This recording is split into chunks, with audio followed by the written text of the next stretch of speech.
தமிழ்நாடு அரசியல்ல நான் எப்பொழுதுமே என்னுடைய பேச்சை மாத்தி பேசக்கூடிய ஆள் கிடையாது. விஜய் அவர்கள் அரசியலுக்கு வந்த முதல் நாள் நான் சொன்ன அதே கருத்து தான் இன்னைக்கு சொல்றேன். அரசியலுக்கு புதியவர்கள் வரணும். எங்களோட ஒருத்தர் கூட்டணி சேரல அப்படிங்கறதுக்காக அப்படியே நான் மாத்தி எல்லாம் பேச மாட்டேன். அவருடைய பாதையில் அவர் போகட்டும்.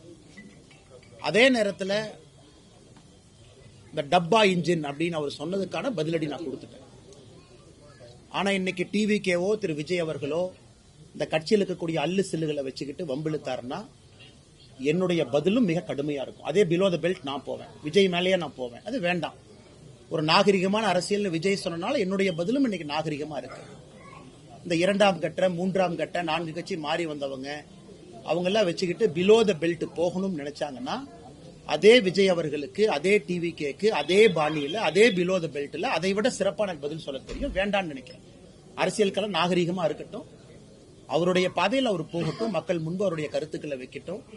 அது ஏற்கனவே நான் சொன்னது போல இவிஎம் மிஷின்ல நம்முடைய தமிழகத்தினுடைய வாக்காளர் பெருமக்கள் எல்லா தலைவர்கள் எல்லா கூட்டணி கட்சி தொண்டர்கள் தலைவர்கள் சொல்வதெல்லாம் கேட்டுட்டு ஏப்ரல் மாதத்தில் வரக்கூடிய தேர்தலில் அவங்களுடைய எண்ணத்தில் இருக்கிறத பிரதிபலிக்கட்டும். அது காத்திருப்போம்.